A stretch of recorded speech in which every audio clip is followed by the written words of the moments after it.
So, hello and welcome to another one of these monthly lives that I've been doing for, I guess, about 2.5 years now. Trying to talk to Ukrainian teachers of English every month and trying to amplify Ukrainian voices at a time when, we're still being bombarded by Russian-oriented propaganda. This is the first of these lives that I've done since I've changed the name of my page, just to my name, Hugh Della. If you're not following our other page that I've just set up, Lexical Lab Teacher Development, please make sure you follow. Over there, I'm going to be doing hopefully monthly lives as well, but just with teachers from all different kinds of fields, hoping to talk over there to John Hurd about spoken grammar, to Richard Chin and Danny Norrington Davis about emergent language, and so on. So that will be more of a teaching kind of thing. I'm coming to Kiev at the start of November, Olena. If you need information, just send me a message and I'll let you know about that. I'm going to be joined, hopefully today at some point, by actually a student of mine called Nataliia.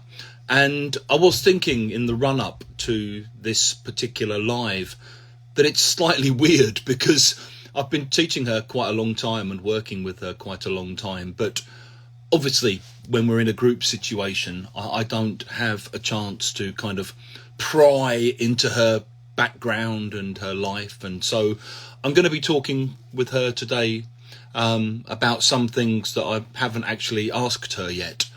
So I'm hoping that she turns up at some point. Nataliia, if you're already there and you're watching, please do ask to join, or just stick a comment in or something. For those of you who kind of aren't inside Ukraine and are just following from a distance,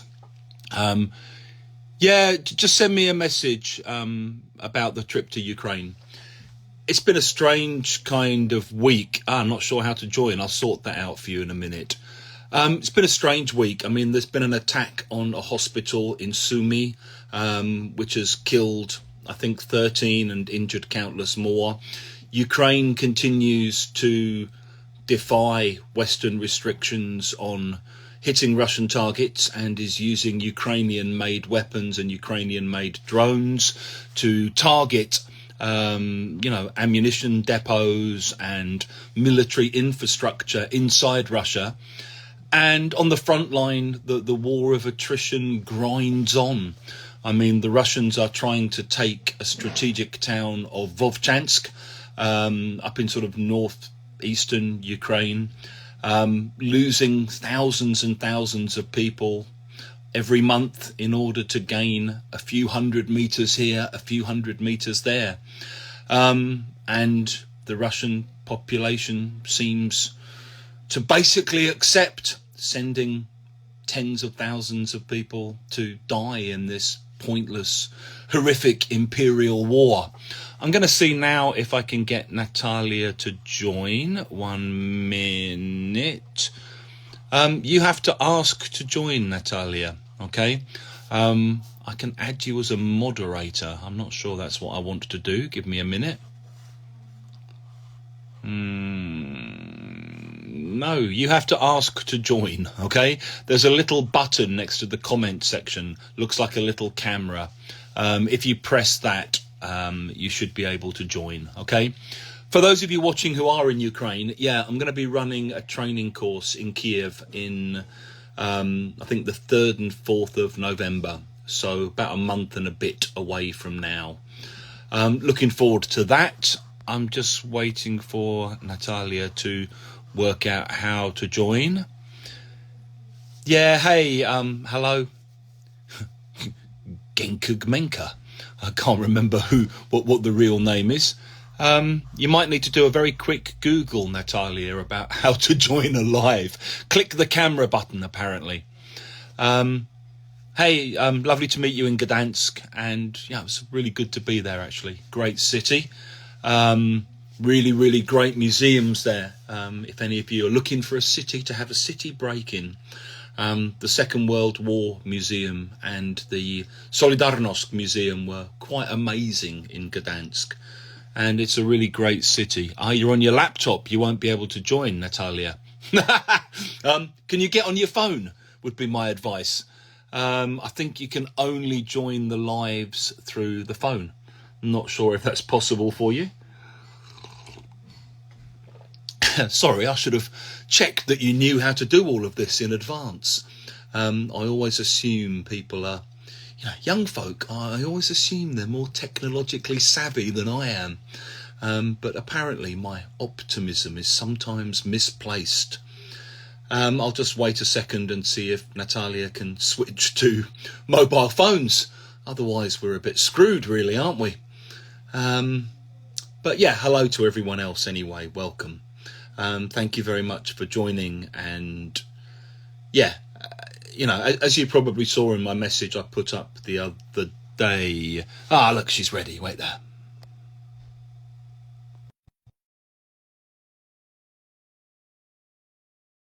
Oh, Henu. Hey, hello. Hey, Henu. Apa kabar? Iya, selamat ingat. Tapi itu sudah lama ya. Excuse me, everybody else. That's just a little bit of Indonesian to someone who's joined the live who I haven't seen for ages. Hey, Nataliia. Hello, Hugh. Sorry, my phone is very unreliable because something's going on with my battery and it's sort of on and off. So it's only started earlier today. So it's nothing to do with me. It's not me to blame. Sorry.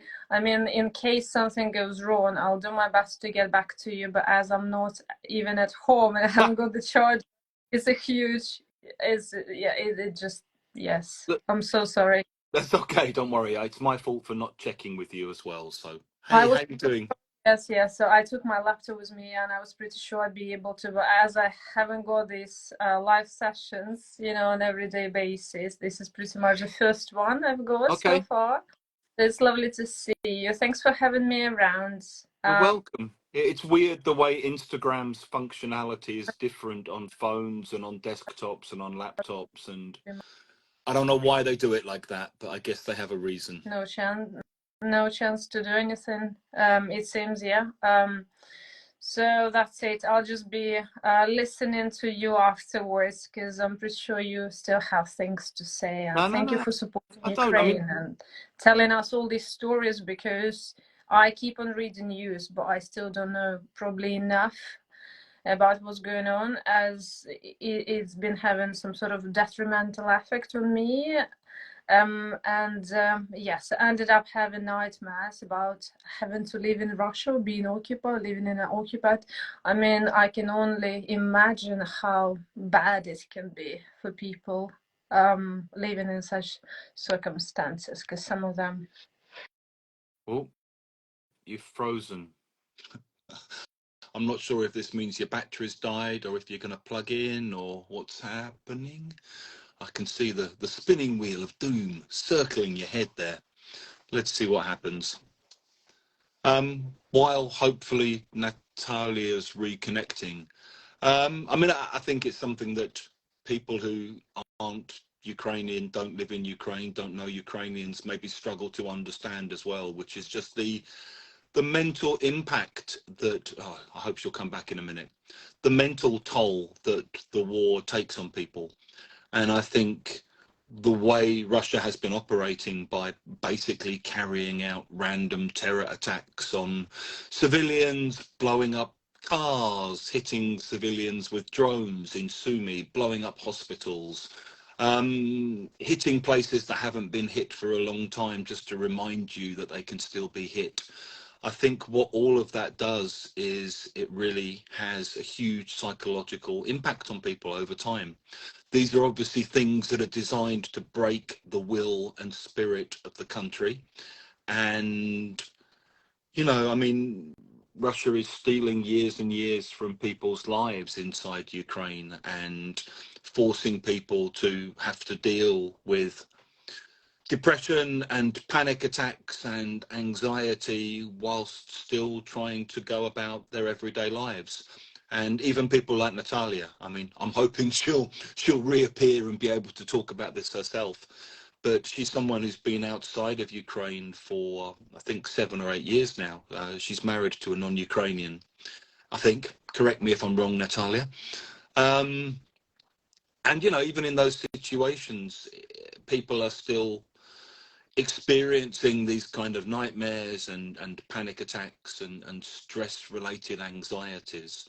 And it's not something you often hear about or talk about because it's not news. You know, what makes the news is bomb attacks and Putin pretending that he's going to nuke everybody yet again for the 10 millionth time.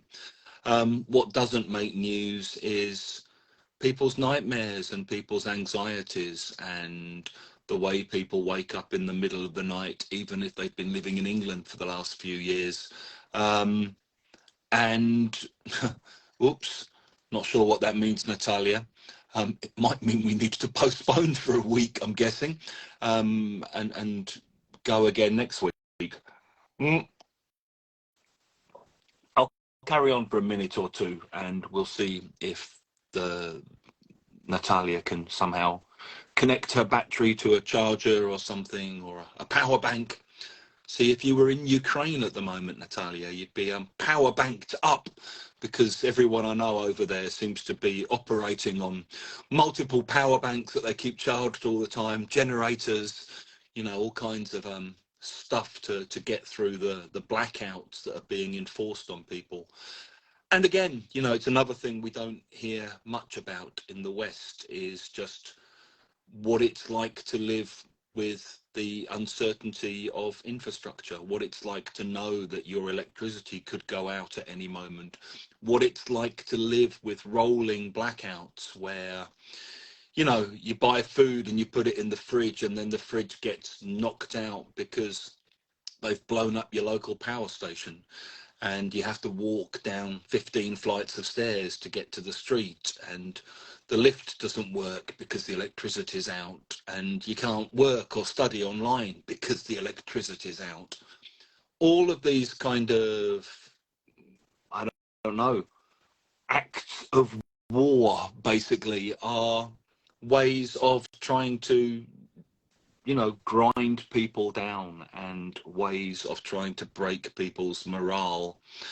And for me, I mean, working with a lot of Ukrainians over the last 2.5 years, the most remarkable thing has been just the dark sense of humor and the sense of solidarity and togetherness and the sense of resistance and defiance in the face of all of this. 13 attacks on Zaporizhia during this morning. Yeah, I saw the pictures of like bloody great big craters in the middle of Zaporizhia. And again, you know, for me, it's like Zaporizhia is a city I've visited twice. You know, if I close my eyes, I can picture the big long main street in Zaporizhia and places I've been to there. So these are places kind of close to me personally as well.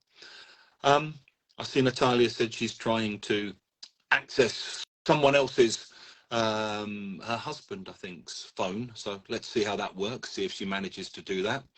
For everyone else joining, hello. Thank you very much for joining. We're having a few technical issues here. I believe is the correct way to refer to this. Next time someone tells you that younger people are much more tech savvy than older people, remember this moment. You know, one of us knows what they're doing on Instagram and the other one doesn't, despite the difference in years. You know, don't know what that tells you, but there you go. Give me a second just to drink some tea. Yeah, I guess while I'm here, I'll just say a little bit more about the attempted separation that we're going to try to carry out now. I'm going to carry on trying to just do what I've always done on this page, which is to share the 1-minute English videos, to post little stories about things that I suddenly think about, or bits of language I see that entertain me or amuse me. I'm going to be sharing posts about what's happening in Ukraine twice a week still. I'll still be sharing little pictures of London walks and things that me and my son do. I'll be doing these lives once a month as well. over on the other channel, the teaching lexical lab teacher development page, we're going to be, I'm still going to be sharing the 1 minute English videos. Aha, Natalia's back. And Andrew's also supposedly going to be doing a couple of videos every week with teaching tips, especially for people who are using outcomes. Hey, good evening from Lviv. Hey, privet. Right, let me see if I can get Natalia on. 1 minute. Let's see what happens there. Hey, Super. I'm welcome back. back. Welcome back. Thank you so much for waiting for me. I've managed. I've just logged into from the my husband's phone, so all good. Good. Excellent. Thank you again. Thank you, Hugh, for having me. And I haven't been living in Ukraine, you see, but it feels like I've been sort of one leg there, one leg here, and like somewhere, I don't know, in limbo, because I still consider Ukraine to be my homeland, even though I've been living in Britain overall over 7 years or so now. And I know enough to live for long. I mean, I'm used to this country, which is still relatively new to me, but I am willing to go back, and I'm too scared to even visit, to be honest. I know lots of people visiting it and going there, and literally living in two countries of some sort. So I'm traveling back and forth, but Am I right in thinking your husband's English, Natalia? Yeah. yes, he was born in Wales, Okay. but Please apologise to him for assuming he was English in that case. yeah. That'll make him Welsh. Yes, he consider, because he's been living in England for much longer than he's been living in Wales altogether. But we are in Wales today, so literally we live in a town called Shrewsbury, which is only 40 minutes drive Yeah, it's near the border, isn't it? So we're visiting his parents this weekend, and they're back from Spain. They keep on traveling. They try to enjoy this life in the 70s. So that's a good example for us. We sort of keep on looking after them and trying to. Can we sort of just rewind a little bit and just tell us a bit about where you're from in Ukraine, where you grew up, and what all that was like for you? Sure. So I lived in Odessa most of my life. So I spent over 30 years there altogether, and I consider it to be my native city. And as it's a big city, I managed to live in different parts of it. That was quite a good experience to try to live. You know, I started living in like suburbs, and then I moved to an opposite end of it, and then I eventually lived in the very center, which was, you know, I felt very good about having this opportunity to live in the very, very center where all the life was. Yes, so lots of people and lots of tourists in summer. Yeah. So I'd be one of those grumpy women, you know, complaining about teenagers eventually, and other tourists coming and disturbing the peace of the very central part of the city. What did you move to the centre for if you don't like noise? Exactly, that's a good question. Yes, it wasn't as bad over winter. It was quite nice and relaxing, but then every summer it was getting sort of busier and busier. And even these days, as far as I know, in summer, because earlier this year, in summer they allowed people to go to the beach. So I saw that. Even though they're still kind of shelling the seafront sometimes, and people were still just like going to the beach and. I cannot imagine. I can sort of understand, but not really, because I speak to lots of people from that around. They're like, we're just used to it. We just try to ignore it. So I'm like, okay, well, good for you. I mean, you're so brave. Because I just cannot imagine. I think if I go there, I never sleep a night because I'll be always expecting things to happen. But then. But for anyone out there who's not from Ukraine and who hasn't been to Odessa, it's a really, really beautiful city, and it's on the Black Sea. And I mean, it's right on the sea, and you've got the big docks there, and you've got like a little beach there, and it's a kind of holiday resort, and it's one of my favorite cities in Europe. And watching it being shelled and bombed is horrific. And I've still got really good friends in Odessa as well, so you know, it's horrific to see what's still happening there. And And sorry, go on, Natalia, go on. it's interesting that many people still speak Russian there, but they consider themselves as Ukrainians, Yeah. and they don't find it an issue, and I don't find it an issue, and I speak both Russian and Ukrainian What did and you some. speak when you were growing up in your family? That's a very good question because my mom is originally Russian. She's from the far east, Okay. Khabarovsk. So it's closer to China, Yeah. and she lives next to the ocean, and she has all these memories of eating this expensive caviar, and they were storing this caviar in those jars, and they could eat it like all year long. And it sounds mind-blowing to me because I haven't seen any caviar in Britain, and I still remember there was some in Ukraine a few years ago, but. Yes, because of sure we had to switch to Russian, even though my father, he's very Ukrainian. He comes from Rivne region. Yeah. So it's a very Ukrainian speaking part of the country. And somehow not somehow, they used to go to the same tourist sort of club. They used to do lots of hiking together, cycling on the mountains. And she ended up living in Odessa because her grandparents were living there for some reason. I'm not sure why actually. And she used to go to this medical university to become a doctor. So I guess it was cheaper to study in Ukraine. They met, and eventually the whole family started speaking Russian because Odessa has always, I guess, been a Russian-speaking city. Predominantly, yeah. Yeah, yeah. But then it doesn't mean we are not Ukrainians. So you don't have to speak Ukrainian to be Ukrainian, because yeah, it was totally fine to support sort of their idea, their identity, the Ukrainian identity, speaking some foreign language. It's like speaking English, I guess. English was becoming more and more Right. popular. It's also, I guess, the legacy of colonialism. And I mean, for me, one of the most insane ideas is this idea that because people speak Russian, therefore they're somehow sympathetic to Russia or they support Russia or whatever. It's like, it would be like me thinking that everybody around the world who spoke English somehow was really English. It's like it's a kind of insane idea. It's like Oh, I you, know. you go to New York and tell them they're English and they'll just laugh at you. It's like, and because of the kind of Russian Empire and the colonialism, you've got people all over different parts of the world who still speak Russian for historical reasons. Right. And I guess Russia uses this as a kind of propaganda tool and a way of, we're all the same because we share a language. Not a chance. Not a chance. I still have relatives living in Russia. I don't speak to any of them because they don't speak to me.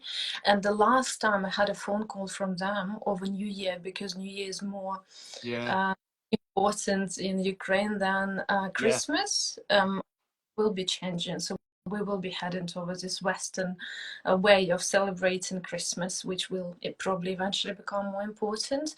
But New Year was always very special to celebrate, and it seemed to be the case in Russia as well.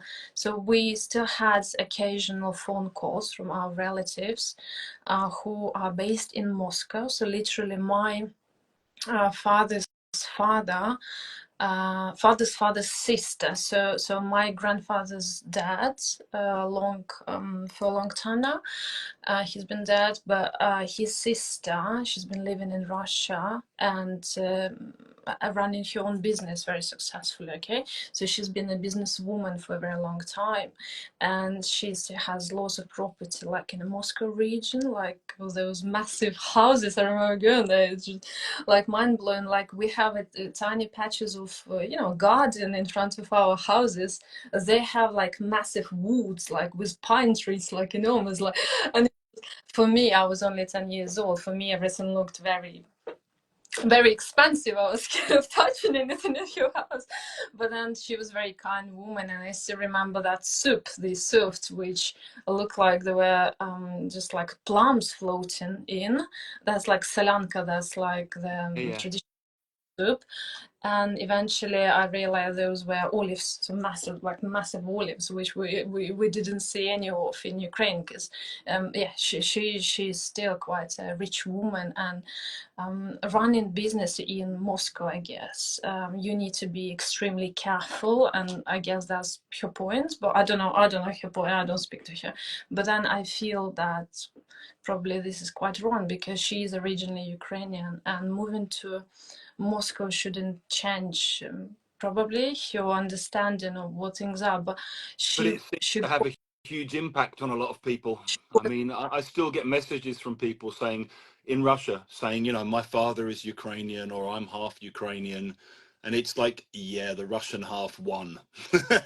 Basically, almost all of them, it's like they've absorbed the propaganda and She the. is 100% Ukrainian, because her parents, both parents were Ukrainian, so she cannot claim she's Russian. I mean, she must have a Russian passport living there for this long. But yes, she was brainwashed, you see, because the last time I spoke to her, just before the war started, this last New Year celebration, she asked me a question which made me think of her this mass going on in her head, because she asked me whether I was still enjoying living in such a country, and I was like, what do you mean, such a country?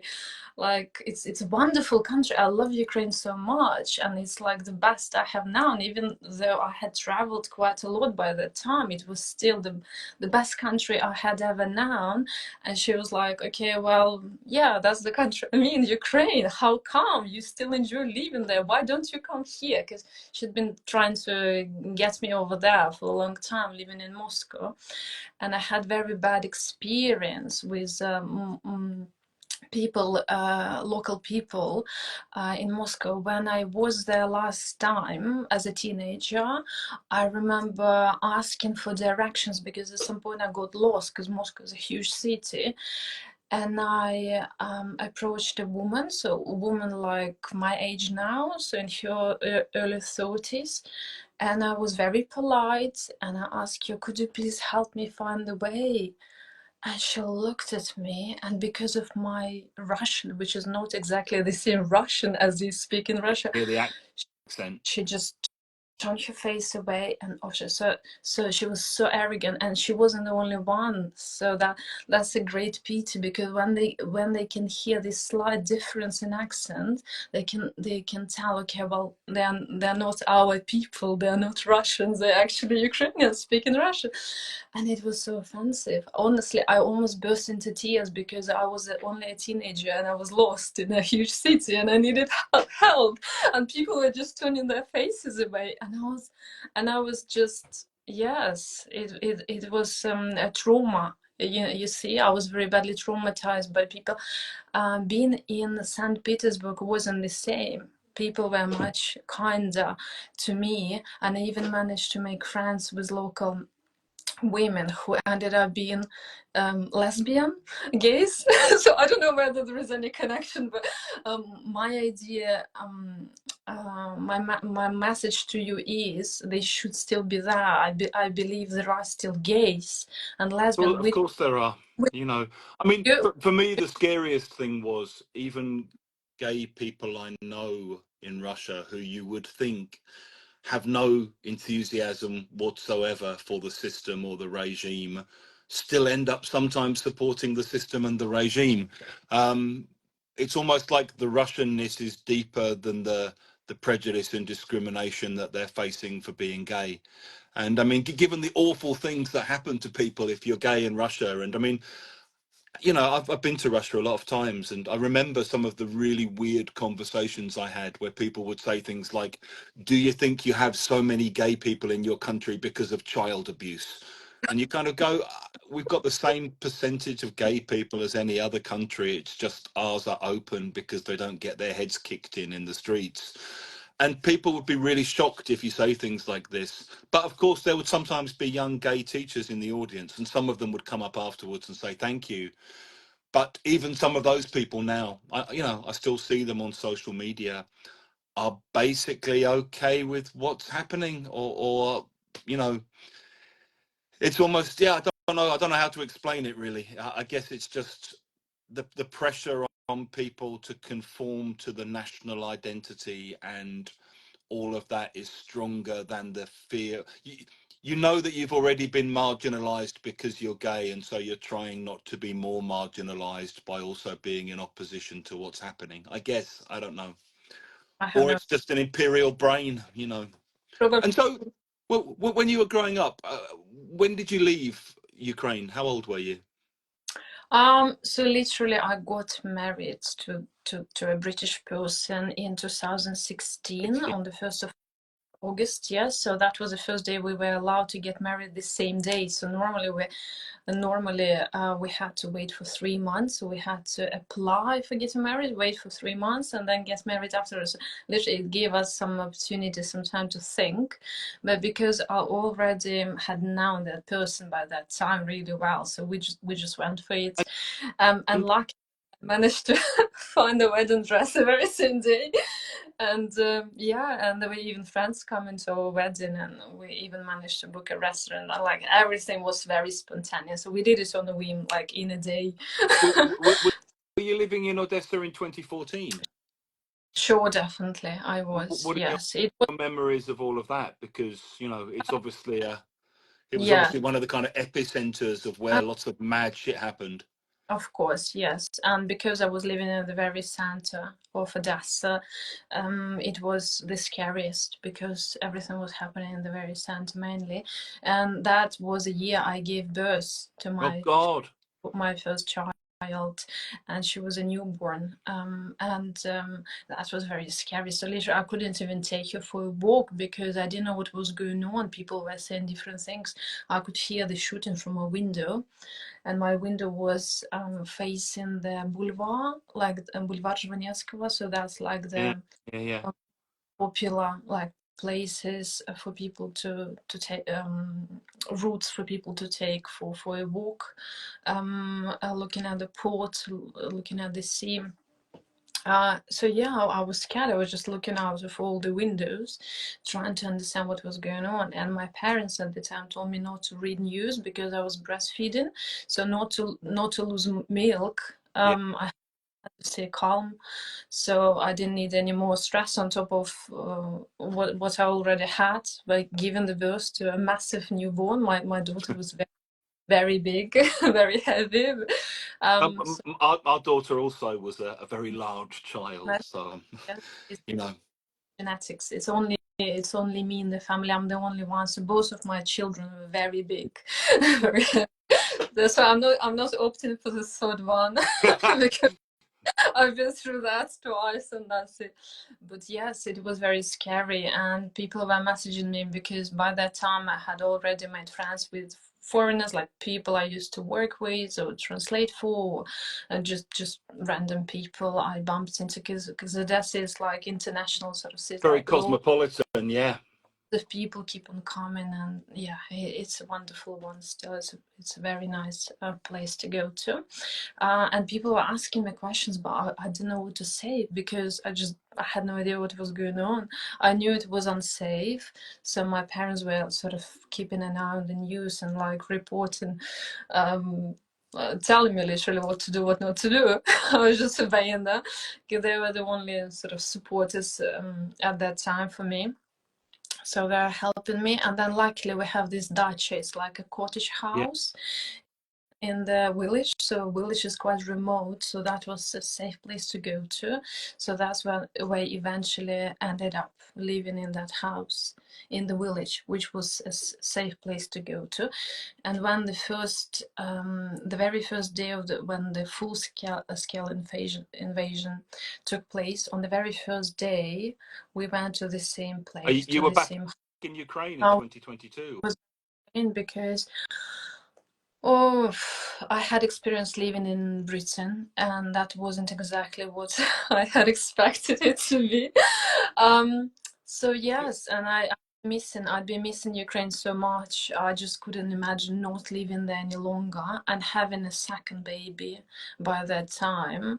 My son, we chose to go back to live in Ukraine because childcare was tremendously Yeah, expensive, yeah. and we Welcome to England. Yeah, that's right. Yeah, there was no support. Like in Ukraine, you get 3 years of maternity leave, and you get support from the government and from the company you work for, and like it's very supportive environment. So having children is yeah. nice.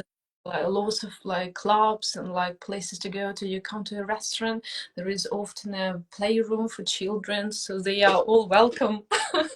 Like come and I'll just rewind a little bit, just a kind of quick explainer for people who are outside Ukraine, I guess. For those of you who don't know the background, in 2014, there was a big kind of uprising against the Ukrainian president, Yanukovych, because he'd been elected on a promise of creating closer links with the European Union, and then decided that he was actually going to create closer links with Putin and with Russia. And there was a big popular uprising against this, which eventually led to Yanukovych ordering the shooting of 115 people in Kiev and then fleeing to Russia. And around this time, as a sort of revenge, I guess, Russia annexed Crimea and sort of carried out these, I don't know, sort of covert attacks up in Donbass, areas that are still occupied now. So they created the so-called Donetsk People's Republic and Lugansk People's Republic. And I know in 2014 they tried to create a kind of Odessa's People Republic.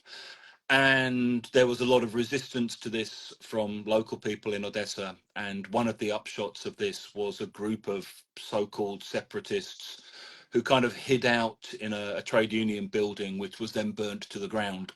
And I can't remember the number of people that died in there, but I think without that local resistance, you know, Odessa could have fallen. Odessa could easily have been taken over by Russia at that point.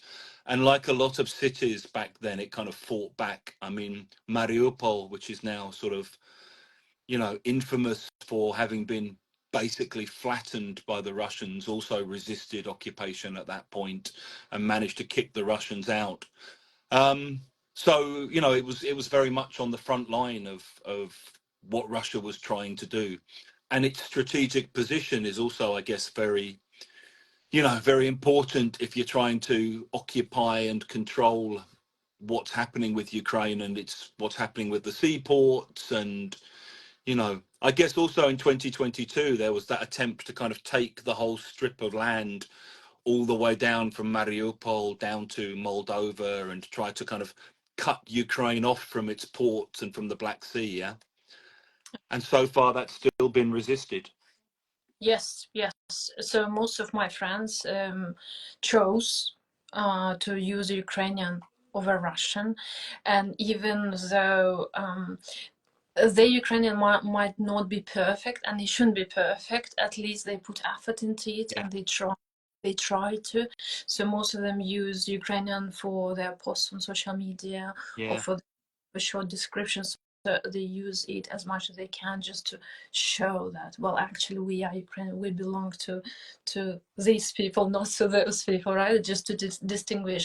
I know a few people who chose not to use Ukrainian, and I know that most of them explain it as if they were too embarrassed, making too many mistakes, because some people just don't know it yeah, well enough. It's a shame because it had never been popular in Ukraine, you see, because I'm into languages. I'm happy to learn. The more languages, the better. So I was like it was my, interestingly, mathematics was something I really enjoy doing in school, as well as languages. So normally people say, "Oh, you either good in mathematics or you're good in languages," but I was doing it all, and I was keeping this balance. And Ukrainian literature and Ukrainian language, as well as Russian language and Russian literature, were all of those were my favorite subject at school. But most people didn't do as well in Ukrainian, and Ukrainian wasn't taken seriously yeah, because we only had hours a week of this language, and it's a great shame because it's beautiful, it's wonderful, it's very melodic, it's very, very nice language, and I prefer it, and I choose it over Russian myself these days. So my mother still doesn't speak it, but so I have to use a speaking to her. But my father speaks both, so we do both. My children started learning it in Ukraine, but unfortunately live in Britain, so they had to choose one or the other because they've been a bit overwhelmed. Like they found Britain too different to what they like. We literally were feeling much more relaxed living in Ukraine, despite of what started in 2014. So We're still feeling you, much better. you moved initially to the UK in 2016, yeah?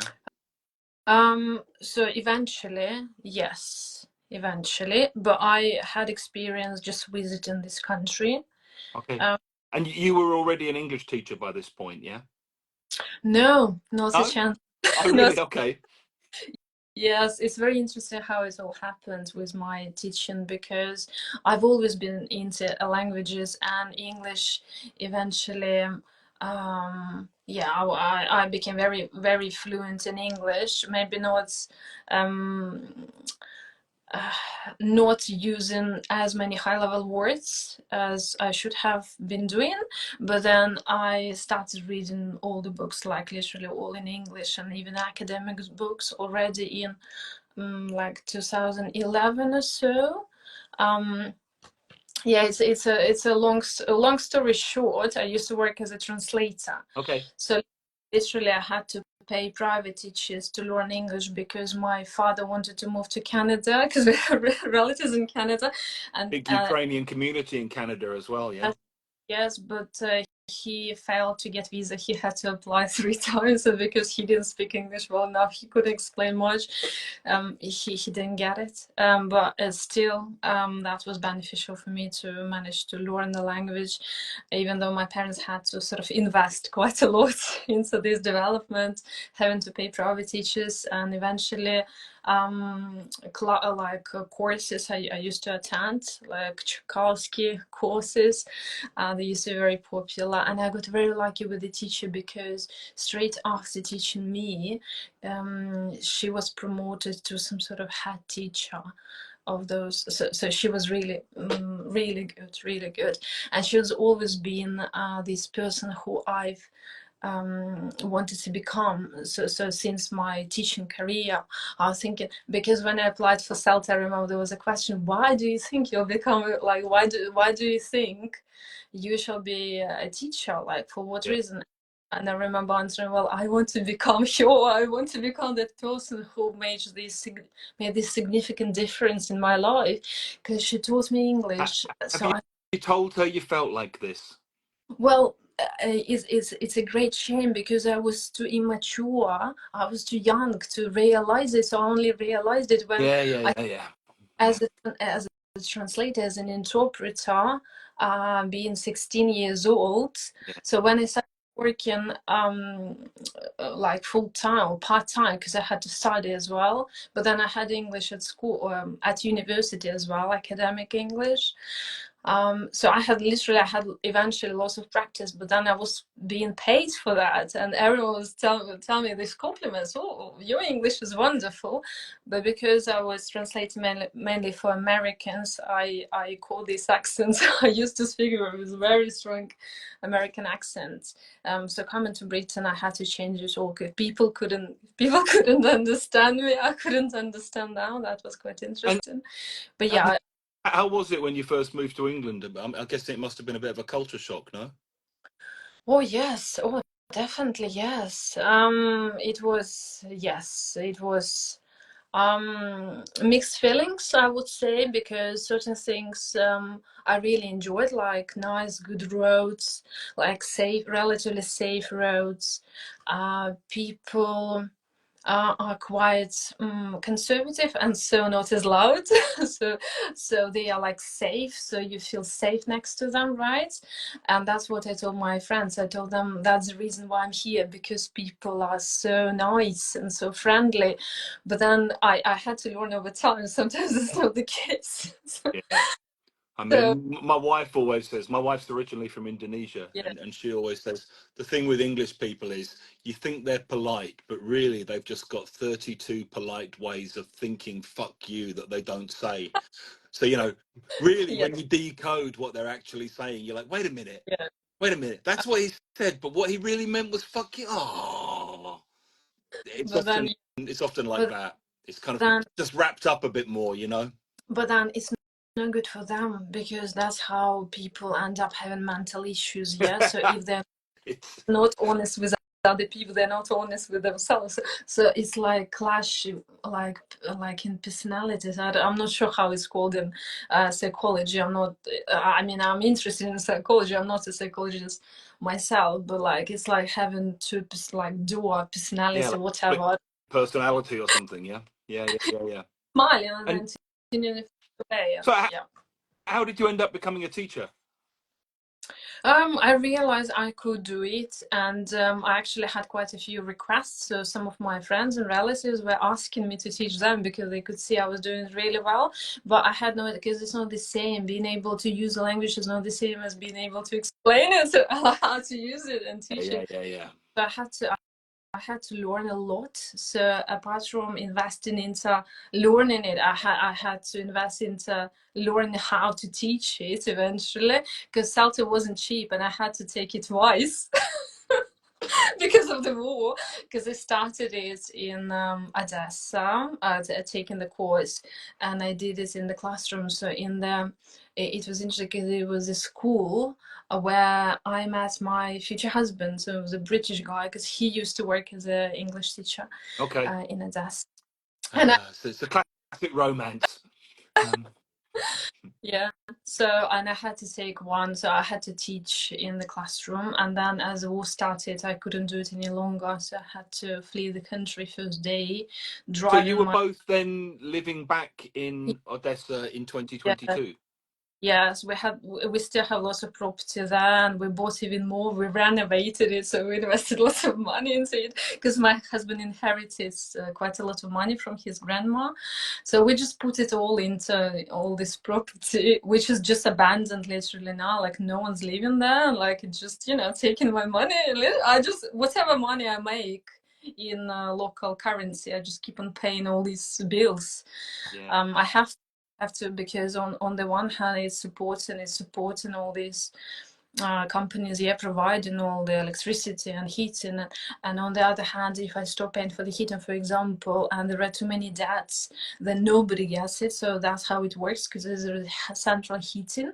So if you stop paying, your neighbor stops paying, and the companies in debt, they cannot provide the services anymore. So those few people, let's say there are a few flats only where people live, they haven't got the heating anymore, like over. So Oh, I obliged, yeah. So I have to be, even though I'm not living there, no one's living there, no one's been living there for years, yeah, I'm still covering, but I'm able, so I'm doing it, I yeah. have a friend who, her and her husband got married in 2020, I think, and they were both working in Kiev, and they bought a little house in Irpin.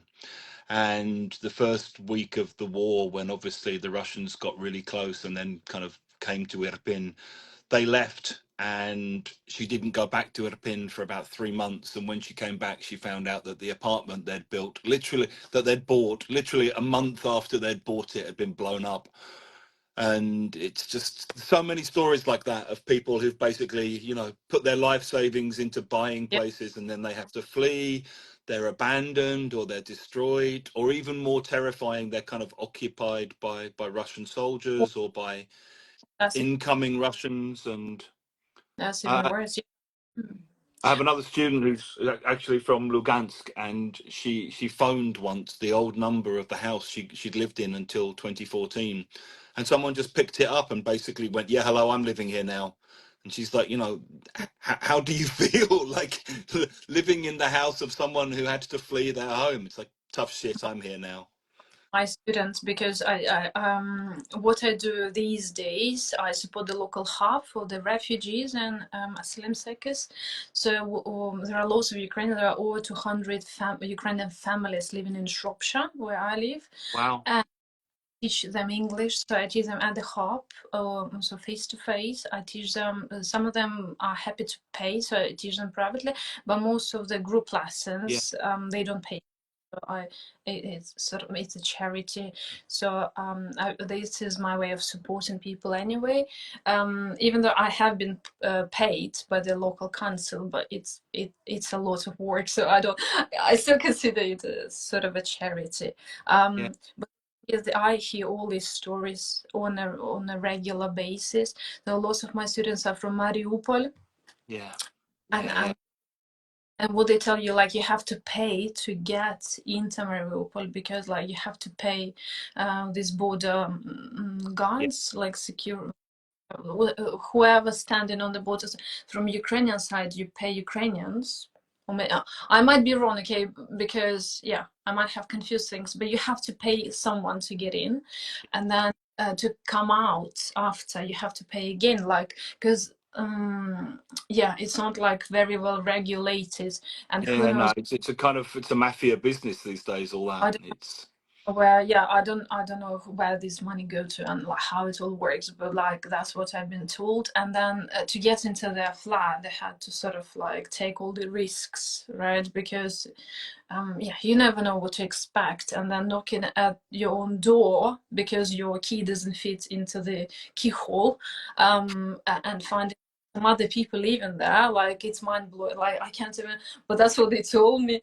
And it's a matter of luck, because sometimes you find out that people living there, they actually saved some of the documents, not in relation to the flat, but some other documents, like important documents, because how else do you recover these documents, right? Like, you have to apply, and I'm not sure how it works, but then it's just a matter of luck. Sometimes you end up with an empty flat, or maybe it's temporarily empty flat, so maybe somebody will move in there eventually. Like, you never know, like, you cannot rely upon this property.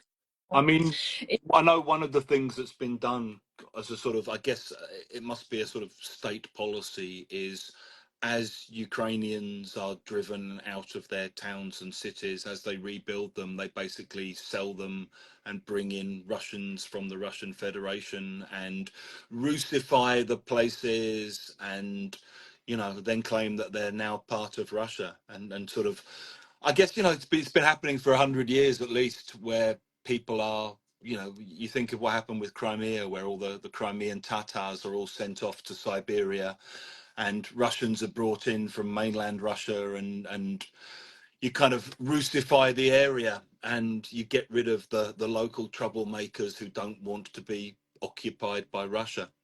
And I can't imagine what it's like to have your house taken over by someone else after you've been occupied. I mean, it's just, it's horrific. That's how I started our conversation. Remember, I told you about nightmares I've been having.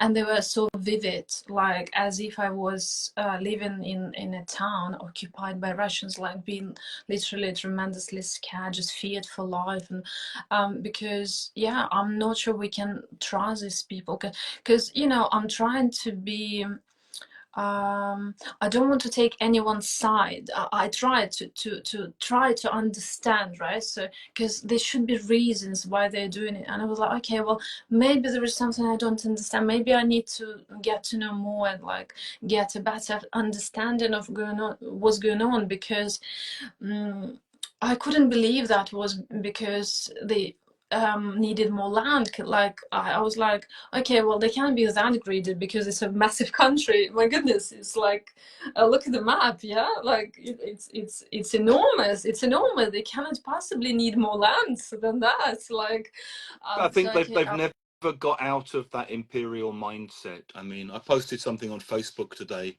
About once a week, I get emails from teachers still inside Russia, sort of saying, "Can we talk?" And I usually say yes, and then I usually regret it.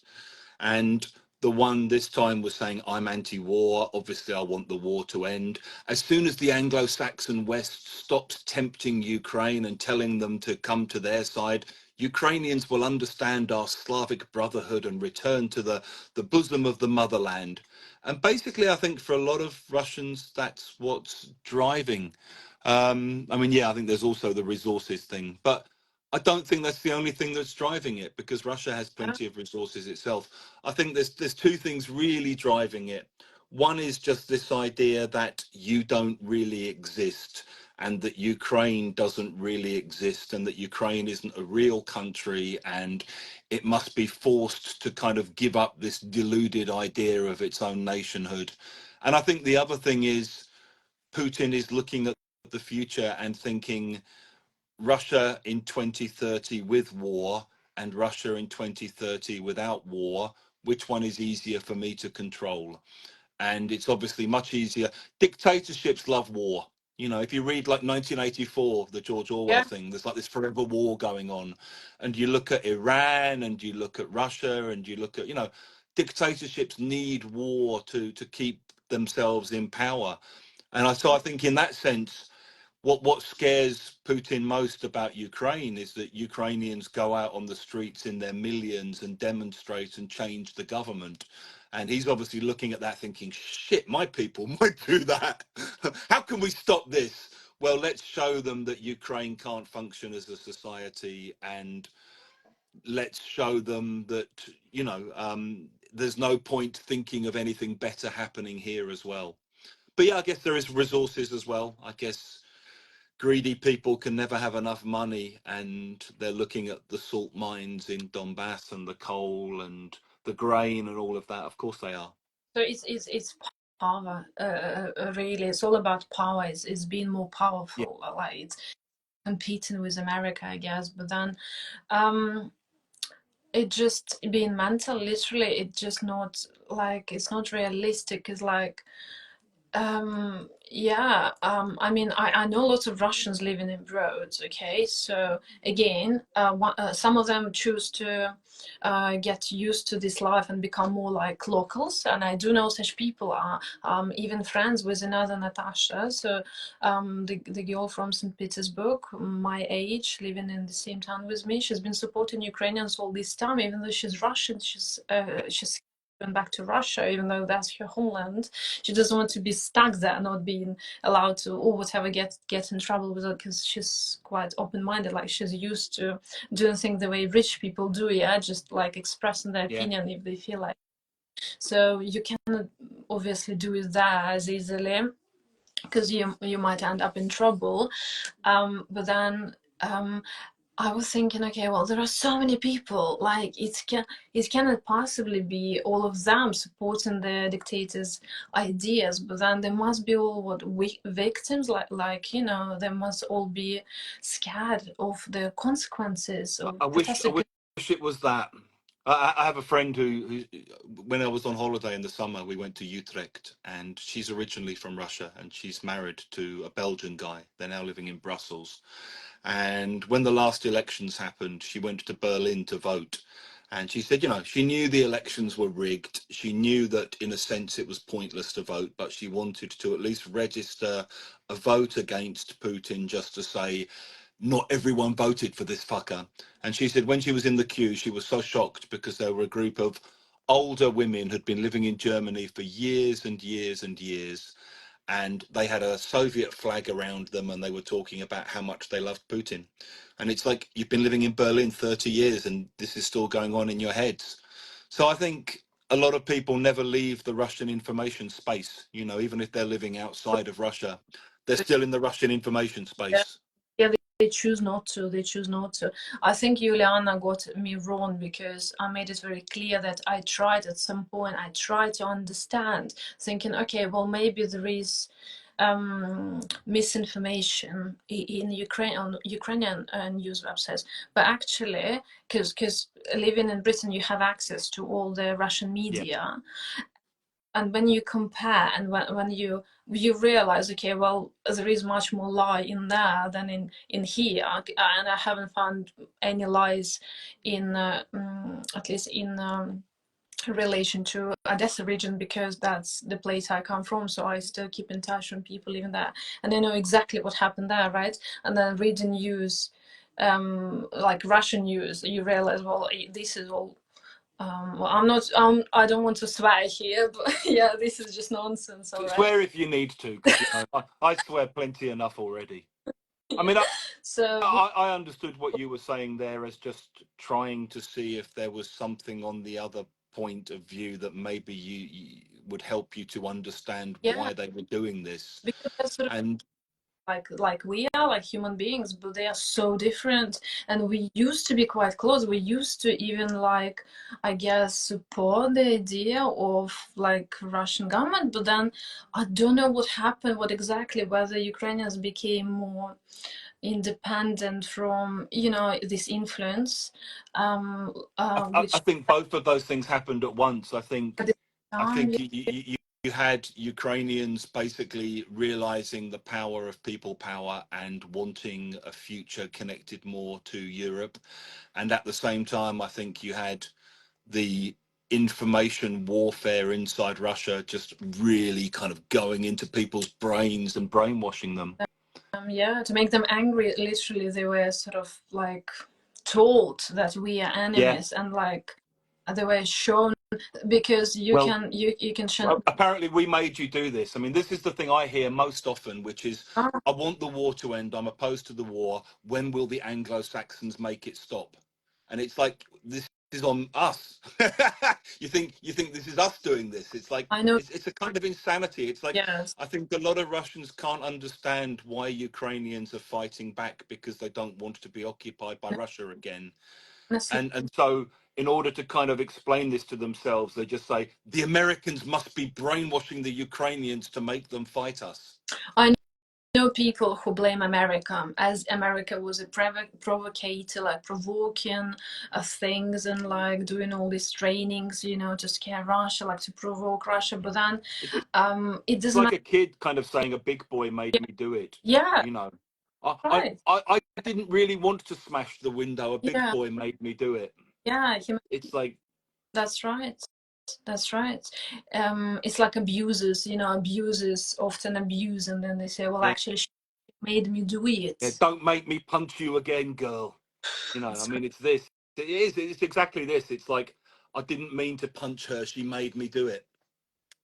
and that's in their culture, and that's the scariest thing because it's there, the idea of lying and not being punished for that.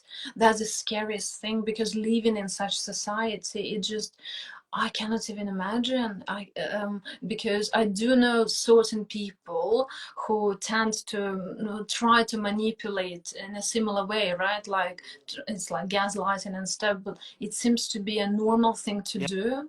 And you have that whole idea of like maskarovka and all that kind of thing, you know, kind of using masks to manipulate and trick and using disinformation. And it's seen as just a clever thing, you know, it's like we're smart because we can lie to get things.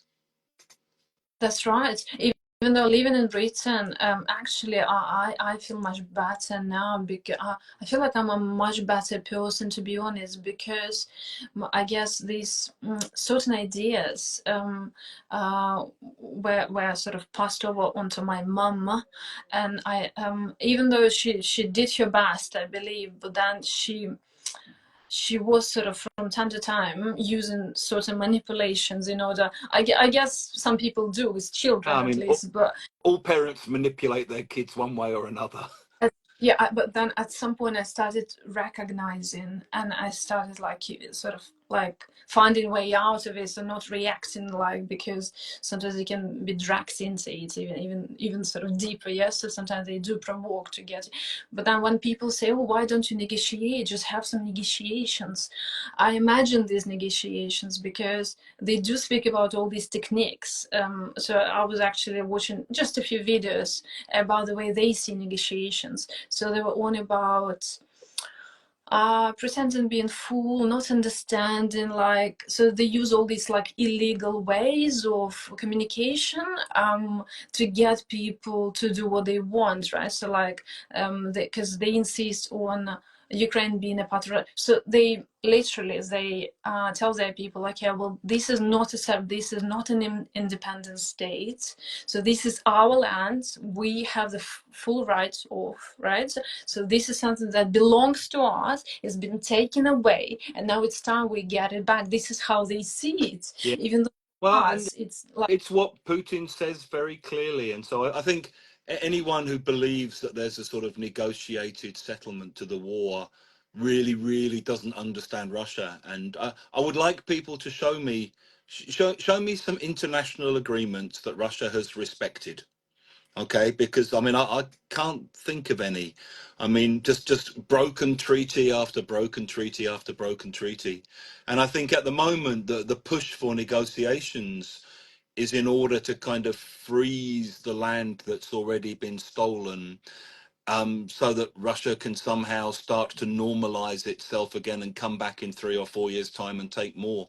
I think all it would do is just push the war another 2 or 3 years down the road, and it would make life hell for people still living in those areas who are under occupation. I mean, you know, when you read about what happens to people who still want to be Ukrainian, who are living in Lugansk or Donetsk or Crimea, and the filtration camps and the torture and the deportations and the kidnapping of the children, and you know, it's condemning millions of people to a life that they really, really, really don't want. that's right. Yeah, I mean, this agreement doesn't exist. I think that's true. I don't think there's any way that you can have that kind of. But paradoxically, our country has united even more, which is just incredible, because like there were a few issues, like people from like western part of Ukraine coming to the eastern or vice versa, and like there were those language Yeah, issues, and like we used to have these identity issues. prejudices towards Ukrainian speakers or Suzik speakers, Yeah, so people have this blended sort of way of expressing themselves using both Ukrainian and Russian. Because yeah, it's interesting because often Suzik speakers are considered as not very well yeah, educated. like Like, village people. For those of you who don't know, Surzhyk is a kind of yeah, weird hybrid of Russian and Ukrainian that's but often spoken in villages and yeah, stuff. even more Suzik speakers because Russian speakers try to speak Ukrainian, and sometimes Ukrainians have to explain things in Russian because there are lots of refugees coming from the eastern part of the country into the western part, and they live perfectly together. Like there are lots of students of mine. So one of them, she's from Kramatorsk. She's been living in Uzhgorod, and I was like, how do you communicate with people? Because it's all in Ukrainian. It's very, Yeah, very Ukrainian. Uzhhorod, yeah. I love it. I love it. People are so friendly, like, and it's incredible. Like, it gives me this hope that, well, actually, Ukrainians are true Ukrainians now because they've united. They are. I remember my granddad saying that during the war, I mean, my grandparents, they're dead now, but they both stayed in London all during the war when London was being bombed to shit by the Germans. And he said that in a way, looking back on it later, it was a really kind of powerful time for them because it was the one time where everyone put all of their little differences together: who votes for which political party, who supports which football team, you know, all of those differences that otherwise you'd be arguing about. And they all basically went, we worry about that later. First, we've got the fucking Germans to deal with. And I guess any kind of invasion does that. You know, any kind of invasion forces people to put their differences to one side and pull together and Because this work. wrong. This is wrong. That shouldn't be so. You cannot force people into occupation. You cannot make people become a part of Russian if they don't. You cannot do it against their will. People should have a choice. They have a choice. If they feel like speaking Russian and they support Russian government, they can live in Russia, right? Like we're I not always stopping them, thought right? that was a fairly simple solution. It's like for that minority of people who wanted that, cross the border, go and live there, problem solved. Huge land, lots of space. Like, feel free. Because otherwise it doesn't make sense, right? Like, it doesn't make any sense. Like, I didn't enjoy living in Britain back in 2018, so I got back to Ukraine I was happy living in Ukraine, but then as war started, I realized, well, actually, maybe I need to reconsider, because for me, the most important thing is safety for my children, literally. So we got back to Britain, and we are So safe, but I never asked you about that bit. You were in Odessa on February 24th, yeah, 2022. yes, Yeah. yes. What was that like? It was interesting because we sort of expected something to happen, but nobody believed any news, so they were calling those news fake news, even though there were warnings from like American military, whatever, special Yeah. services, claiming there were 200,000 Russian soldiers on our border, and it sounded like mind-blowing to me. So I remember getting my family together and asking my father, because my father was still sort of like the wise man, the wisest man in the family, let's say. So he was reading all the news, and he was, up to date with the information. And he declined the offer to even go closer to the border with Poland, because I suggested renting a flat in Lviv, like temporary, having a holiday, a vacation. And he was like, no, Chan, this is all nonsense. We're not going anywhere. We're fine here. We just renovated our flats. And the funniest thing, I just bought a car, like super, like sports car, like very expensive, like the left wheels, because like in Britain we use the right. And it was only a couple of days old. I bought it from them, a local auto salon, and I hardly used it, and then it was still useful to have it because I had to flee the country and I needed this super sort of fast car. But yeah, I mean, it's just yeah, we had to leave the country same day, so we went to Dacia first. So we went to the Scottish house just to sort of hide. We even bought like a massive sack of potatoes just in case. Because I don't know, it's not funny. It's not. It's just like it sounds probably ridiculous, but that just gives you an idea that people actually are never ready for such Yeah. emergency, like they, because they don't think about it, like they live You in kind their of go sort of into comfort. autopilot, basically, yeah. No, and you just don't know what to do. You just, because I knew there were people packing their bags by that time, but just in case, so nobody took it very seriously, and only a few men I had known, that love the country by that. So only a few, and again they were just going like on a business trip abroad or something, like for a short period of time, as they claimed. So yeah, people were not taking it seriously, even though Which they way were. did you leave, Nataliia? Did you go out to the west, or did you go down through Moldova, or what did you do? Moldova. Moldova is, Yeah, and I we mean, had for those we, of you again who geography is not great, Moldova's only what, like a couple of hours down from Odessa, yeah. not far, but there were attacks on Odessa. There were explosions in Odessa, and Dacia, where the village we ended up in, is like halfway from Mykolaiv and Odessa, so like in the middle, and there were attacks on Mykolaiv. So literally, it felt like we were just about to get stuck in there, like in between. And we decided to just go for it. So we love that massive sack of potatoes.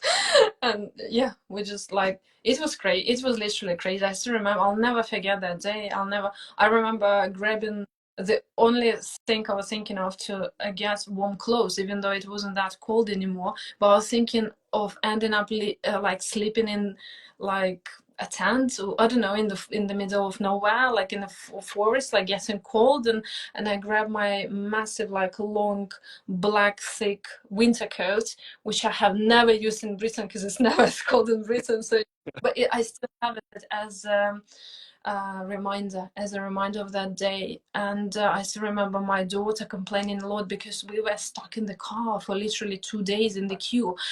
Couldn't leave the car because if you leave the car, that's it, you miss out on the queue, so people just overtake you, and it was crazy because we couldn't even, like, my daughter couldn't even leave the car to use toilet, like, Yeah. safely. So How, we had, how old are your kids now, Nataliia? So my daughter's 10 now, and my son's 5.5. But she was younger, and she only that was her first year in Ukrainian school, and we got the place because in Ukraine you have to wait for quite a while to get the place to go to nursery and then school. So my son got the place to nursery, and my daughter got the place to school, and we are like the happiest because it was like the best school we could possibly think of, like the nearest to our house. And yeah, everything was really like everything was all nicely settled. And my son used to go to these Montessori clubs, so we could afford 2 different Montessori schools for him. We had 2 nannies to look after our children with my husband's British salary. We used to have very good life living there.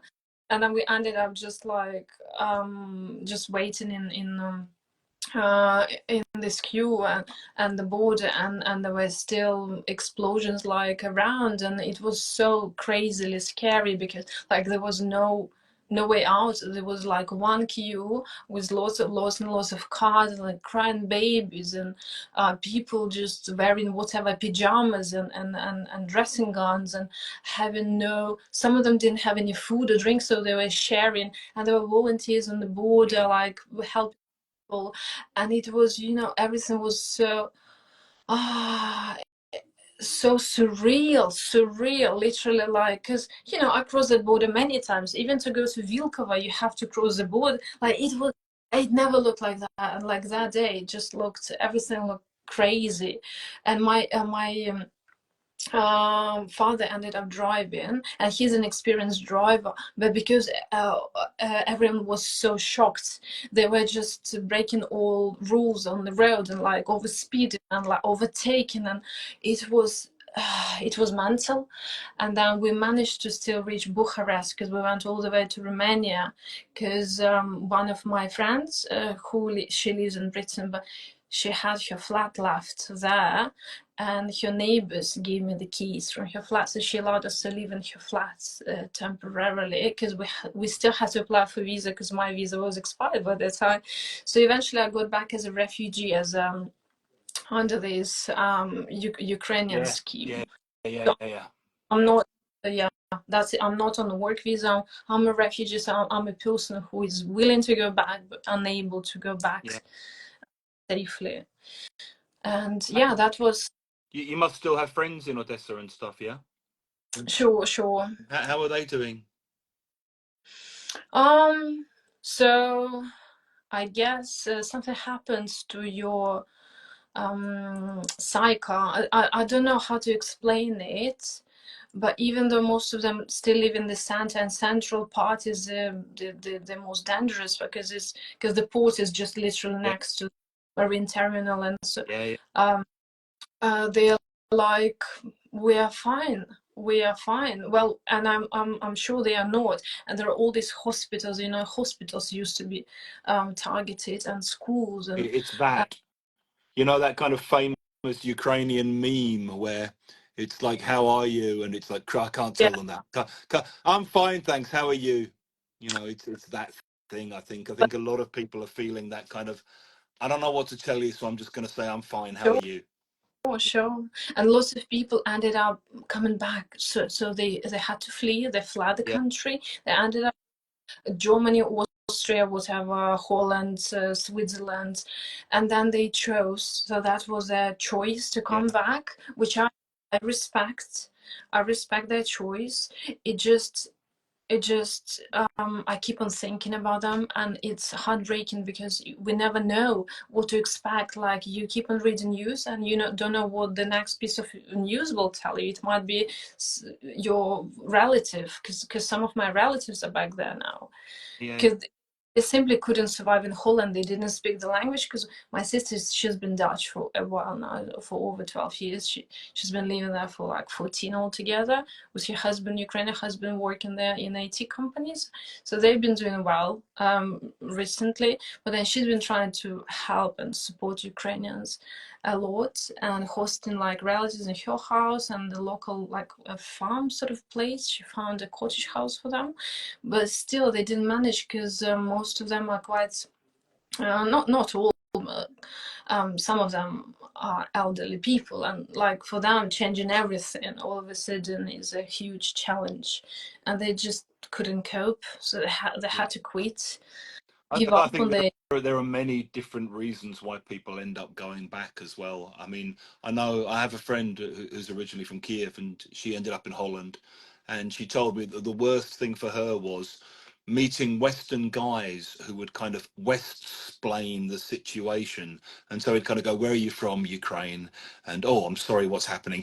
But what you must understand is this is all being caused by, and people in the West who like have never been to Ukraine, don't understand the country, not been to Russia, still having this kind of arrogance to try to explain what they think is behind everything. And I can't imagine what that must feel like as well, where you're displaced, you've seen the Russians try to blow you up in your cities, and then you've got Western people telling you it's all because of NATO. And it's like, seriously, like it's not NATO bombing me, mate, it's Russia.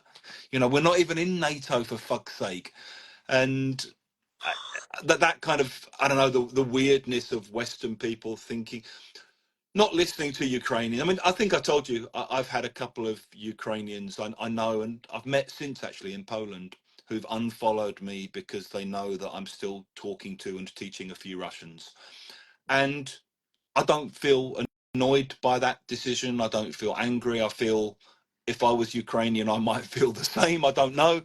I don't think any of us in the West have a right to start telling any Ukrainians how they should feel about anything, because we're not living through what they're living through. You know, we're not living through what you're living through. And I feel very uncomfortable with the idea of Western people kind of going tone policing other people's trauma and other people's suffering. So But I just kind of assume people will feel the way they'll feel, and it's not my business to tell them how to feel.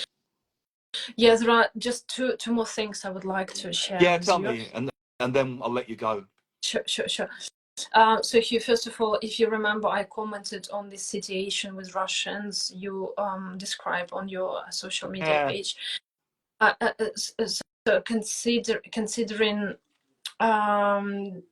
so keeping in mind that some Russians are still different from probably the rest of them, yeah, it gives me hope, yeah, because they said teaching this Russian guy from Moscow, he's like very Russian, very rich, very posh, because that was a very posh college I worked at over summer. And the Ukrainian guy also, not a poor guy, okay, with his property, his parents' property in Italy and Switzerland, whatever. And they got on well, and that was a huge surprise to me. And I was like, and they knew I knew Russian, so they were sort of from time to time asking me questions in Russian. And one day I asked them, tell me your story. How come you are best friends? Because that they chose deliberately each other to sort of be best friends over that short period of time, but still they're like together all the time. And they're like, well, we think differently. We think we are the same. We are the same. There is no difference in us. And it gave me this hope that maybe this new generation will change things, so they will think logically, and they will have this critical thinking and support British values, because that was the reason they were at this yeah. British college, learning these British values which I was teaching them, okay. I think And it's a really hard thing to. I hear you, and I mean, I often think about Germany and the horrors of Nazi Germany, and I think the reasons why Germany faced up to its past are basically because it was completely destroyed and defeated. And I think whatever happens at the moment, it's unlikely that we're going to see the occupation of Moscow and the kind of denazification of the Russian government.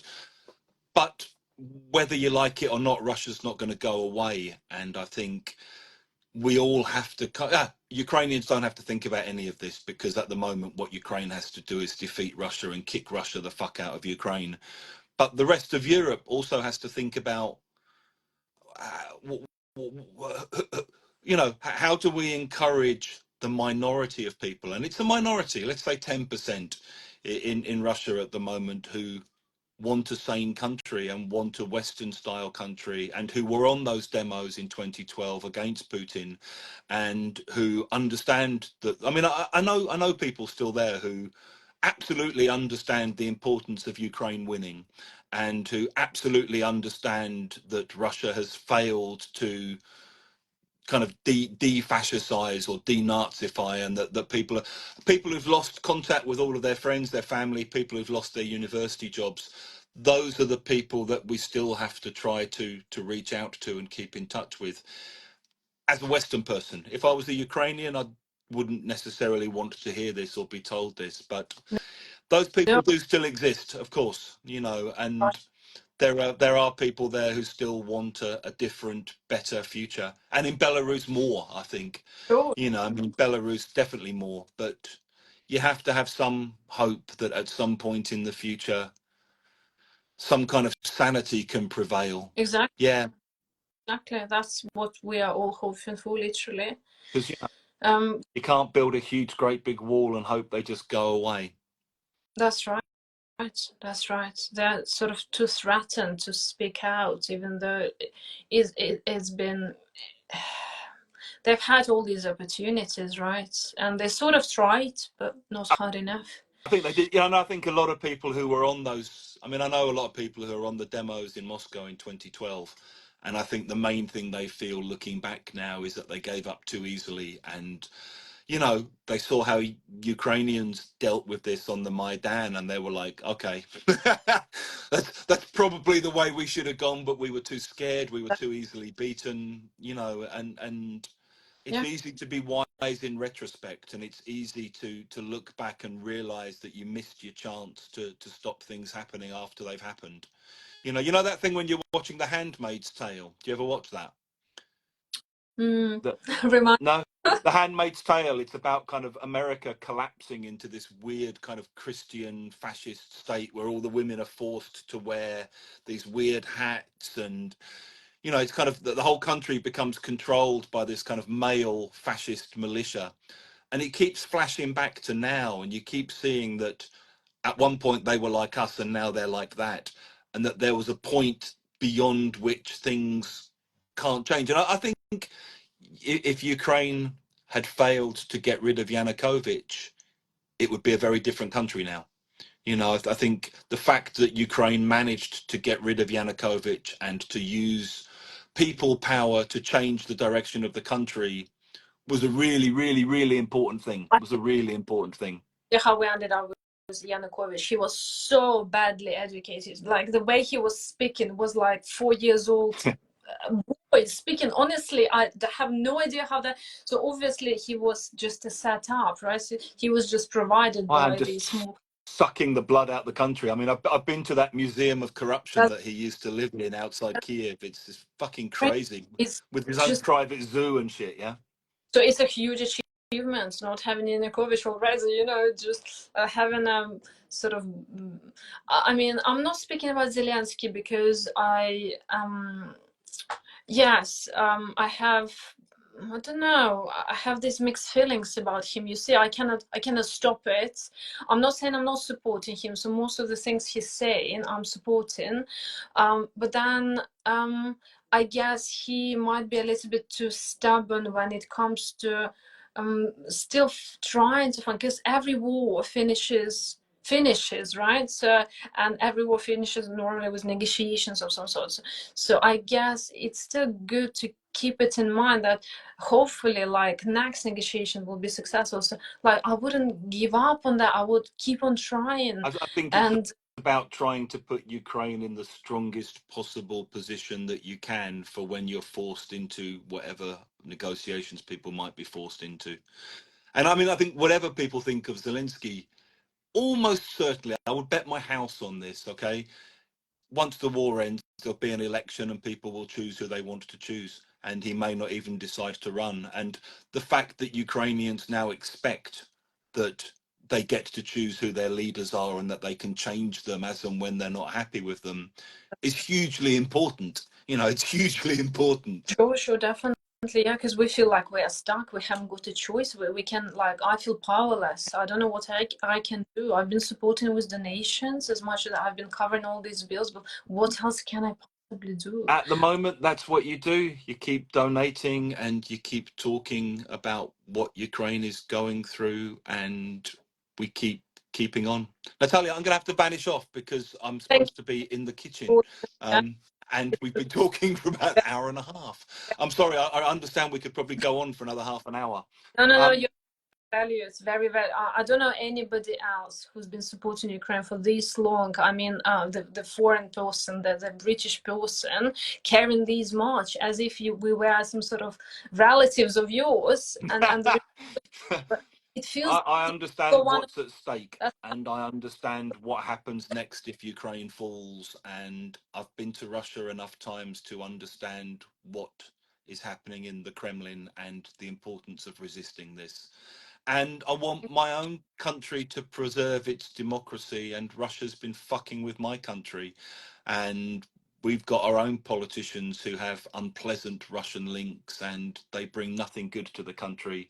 And I see all the people around Europe who have Russian links, and I hate their politics, and I don't want any of that to get any stronger. Sure, sure. And you know, all of that. So Thank you. um, thank Thank you you so for much. joining us, and thank you for your time. I'll see you in class on Wednesday. I will see. Um, Have a wonderful thank you. evening. And to I'm so, everyone who's been so, watching, thank you. And it's thank you for keeping interested, and thank you for always supporting Ukraine. pleasure. Thank Yeah. you. Take care, Natalia. Say hi to your Bye. husband from me, yeah? Good. Take care. Take